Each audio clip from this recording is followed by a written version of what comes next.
नमस्कार। भारत जितनी विविधताओं से भरा है, मतलब अलग अलग धर्म, भाषाएं, जातियां, क्षेत्र, उतनी ही जरूरी है राष्ट्रीय एकता यानी नेशनल इंटीग्रेशन। हाँ, बिल्कुल। देश की तरक्की और शांति के लिए ये बहुत ही अहम है। और आज हमारे पास जो जानकारी है वो इसी एकता की चुनौतियों और समाधानों पर रोशनी डालती है। चलिए इसे समझते हैं, खासकर गवर्नमेंट एग्जाम्स की तैयारी के नजरिए से। बिल्कुल। राष्ट्रीय एकता सिर्फ एक नारा नहीं है। ये काफी क्या कहते हैं कॉम्प्लेक्स प्रोसेस है। अच्छा। जैसा माइरन वेनर ने कहा था, इसका मतलब है देश को तोड़ने वाले आंदोलनों मतलब डिवाइसिव मूवमेंट्स उनसे बचना। हाँ, और वो संकीर्ण सोच। हाँ, परोकियल सोच की जगह नेशनल इंटरेस्ट्स को प्रायोरिटी देना। और एचेगिनी इसे एक सोशो साइकोलॉजिकल और एजुकेशनल प्रोसेस मानते हैं। सोशो साइकोलॉजिकल मतलब जिससे लोगों में एकता, एकजुटता और देश के प्रति वफादारी की भावना आती है। ये सिखाने और महसूस करने की चीज है। यानी ये सिर्फ राजनीतिक नहीं बल्कि लोगों के मन से जुड़ी हुई बात भी है। हाँ, बिल्कुल। डॉक्टर सर्वपल्ली राधाकृष्णन ने भी इसे एक विचार कहा था जो लोगों के मन में बसना चाहिए। ओके। और रशीदुद्दीन खान ने ये साफ किया कि एकता का मतलब यूनिफॉर्मिटी नहीं है, मतलब सब एक जैसे हो जाए, ऐसा बिल्कुल नहीं। हाँ, ये जरूरी बात है। बल्कि इसका मतलब है कोहीजन यानी सामंजस्य, अलग होते हुए भी साथ रहना। तो इसमें पॉलिटिकल, इकोनॉमिक, सोशल, कल्चरल और साइकोलॉजिकल वो सारे पहलू शामिल हैं। ये तो हुई मतलब की बात। अब आते हैं असली मुश्किलों पर।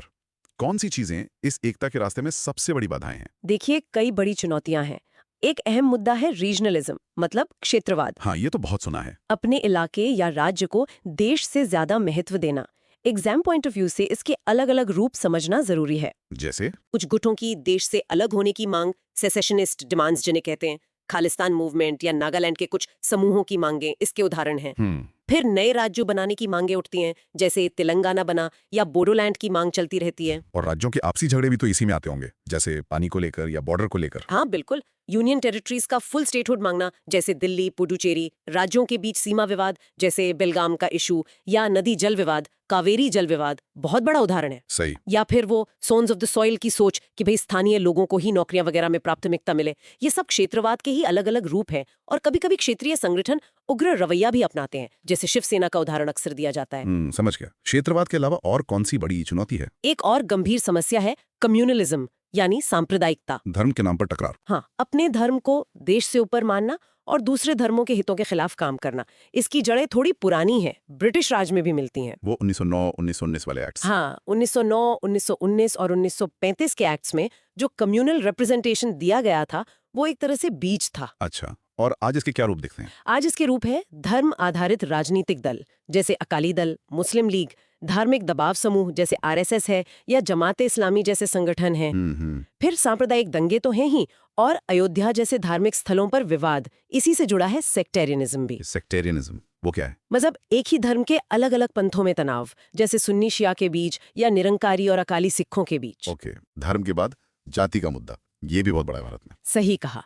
तीसरी बड़ी बाधा है कास्टिज्म यानी जातिवाद, अपनी जाति को राष्ट्रीय हित से ऊपर रखना। और ये राजनीति से जुड़ा काफी। एकीकरण देखना, ये तो आम है। बिल्कुल। और ऊंची नीची जातियों के बीच संघर्ष, रिजर्वेशन पॉलिसी पर जो हिंसक विवाद होते हैं वो भी इसी से जुड़े हैं। बीके नेहरू ने तो ये भी कहा था कि एससी एसटी आरक्षण भी कहीं न कहीं जाति को मजबूत करता है। और राज्यों में देखिए, प्रमुख जातियों का राजनीतिक संघर्ष चलता रहता है, जैसे बिहार में भूमिहार बनाम राजपूत, या कर्नाटक में लिंगायत बनाम वोक्कलिगा। और फिर भाषा के आधार पर भी तो बहुत टकराव हुए हैं देश में। हाँ, चौथी अहम बाधा है लिंग्विज्म यानी भाषावाद। मतलब अपनी भाषा से अत्यधिक प्रेम और दूसरी भाषाओं से नफरत। इसके क्या पहलू है? इसके दो मुख्य पहलू हैं। पहला, भाषा के आधार पर राज्यों का बनना। आपको याद होगा, पहला राज्य आंध्र प्रदेश बना 1953 में। फिर 1956 में स्टेट्स रीऑर्गेनाइजेशन कमीशन की सिफारिशों पर बड़े पैमाने पर राज्य बने। हाँ, बिल्कुल। दूसरा पहलू है ऑफिशियल लैंग्वेज का सवाल। 1963 के ऑफिशियल लैंग्वेज एक्ट ने हिंदी को ऑफिशियल लैंग्वेज बनाया, तो दक्षिण भारत में काफी विरोध हुआ। हाँ, वो एंटी हिंदी आंदोलन हुए थे। बिल्कुल। जिसके बाद इंग्लिश को एसोसिएट ऑफिशियल लैंग्वेज बनाए रखने का भरोसा दिया गया। तमिलनाडु का 3 लैंग्वेज फॉर्मूला ना अपनाना भी इसी से जुड़ा एक मुद्दा है। ये चार तो प्रमुख हो गए, क्षेत्रवाद, सांप्रदायिकता, जातिवाद, भाषावाद। क्या इनके अलावा भी कुछ चुनौतियां हैं? हाँ, कुछ और मुद्दे भी हैं जिन्हें नजरअंदाज नहीं कर सकते, जैसे इकोनॉमिक डिफरेंसेस, अमीर गरीब की बढ़ती खाई। ये इतनी बढ़ जाती है कि कभी कभी लोग नक्सलवाद जैसे राष्ट्र विरोधी रास्तों पर चले जाते हैं। ये भी है। फिर है डर्टी पॉलिटिक्स, जहां पार्टियां वोट के लिए जाति, धर्म, क्षेत्र सबका इस्तेमाल करती हैं, राष्ट्रीय हित पीछे रह जाता है। सही। टेररिज्म यानी आतंकवाद तो है ही, जिसका मकसद ही डर फैलाकर देश को अस्थिर करना है। इसमें स्टेट स्पॉन्सर्ड टेररिज्म भी एक बड़ा खतरा है। हाँ। फिर स्टूडेंट अनरेस्ट है, छात्र अशांति। ये अक्सर बेरोजगारी या शिक्षा व्यवस्था की कमियों से उपजती है और कभी-कभी हिंसक हो जाती है। और अंत में एक बहुत बड़ी बात है, लैक ऑफ गुड लीडरशिप, मतलब ऐसे नेताओं की कमी जो निजी स्वार्थ से ऊपर उठकर देश हित में सोचे और काम करे। बाप रे, इतनी सारी चुनौतियां। क्या कुछ ऐसी ताकतें भी हैं जो इन सब के बावजूद देश को जोड़े रखती हैं, एकता को मजबूत करती हैं? वरना देश चलेगा कैसे? हाँ, बिल्कुल है। और ये भी एग्जाम के लिए महत्वपूर्ण है। सबसे पहले तो हमारा इंडियन कॉन्स्टिट्यूशन, हमारा संविधान। संविधान कैसे? इसकी प्रस्तावना मतलब प्रियम्बल में ही राष्ट्र की एकता और अखंडता का लक्ष्य साफ लिखा है। फिर फंडामेंटल ड्यूटीज हैं जो नागरिकों को संविधान, राष्ट्रीय प्रतीकों का सम्मान करने, भाईचारा बढ़ाने और देश सेवा के लिए प्रेरित करती हैं। और हमारा जो सेंट्रलाइज्ड फेडरल स्ट्रक्चर है वो विविधता का सम्मान करते हुए एकता को बल देता है। अच्छा। संविधान के अलावा एजुकेशन का रोल बहुत बड़ा है। शिक्षा सोच बदलती है। एनसीईआरटी जैसी संस्थाओं का सिलेबस है। यूनिवर्सिटीज में अलग अलग क्षेत्रों के छात्र मिलते हैं, जैसे डीयू, जेएमआईयू में। ये सब एक पैन इंडियन सोच बनाते हैं। हाँ, ये बात तो है। नेहरू जी ने कहा भी था, सही शिक्षा हमारी ज्यादातर बीमारियों का मुख्य समाधान है। इसके अलावा मिडिल क्लास, इंटेलेक्चुअल्स यानी बुद्धिजीवी वर्ग और वर्किंग क्लास का भी योगदान है। ये लोग अक्सर नौकरी या पढ़ाई के लिए दूसरे राज्यों में जाते हैं, जिससे क्षेत्रीय बाधाएं टूटती हैं। बुद्धिजीवी वर्ग अक्सर उदार होता है, वो जाति, धर्म, क्षेत्र से ऊपर उठकर सोचता है। और हमारा स्वतंत्रता संग्राम? हाँ, बिल्कुल। हमारा नेशनल मूवमेंट यानी स्वतंत्रता संग्राम, उसने अलग अलग धर्मों, समुदायों को अंग्रेजों के खिलाफ एकजुट किया और समानता, स्वतंत्रता, धर्मनिरपेक्षता जैसे साझा मूल्यों की नींव रखी।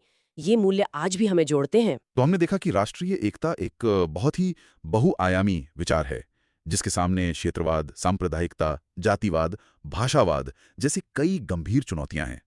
लेकिन साथ ही हमारा संविधान, शिक्षा व्यवस्था और समाज के कुछ वर्ग इसे मजबूती भी देते हैं। हाँ, और इन चुनौतियों और समाधानों को गहराई से समझना बहुत जरूरी है, खासकर जब आप देश की व्यवस्था और समाज से जुड़े मुद्दों की तैयारी कर रहे हो।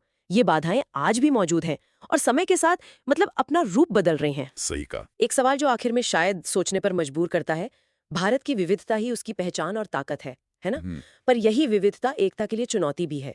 तो क्या भविष्य में शिक्षा और संवैधानिक मूल्य इन चुनौतियों पर पूरी तरह हावी हो पाएंगे, या हमें एकता बनाए रखने के लिए लगातार नई रणनीतियां बनानी होंगी?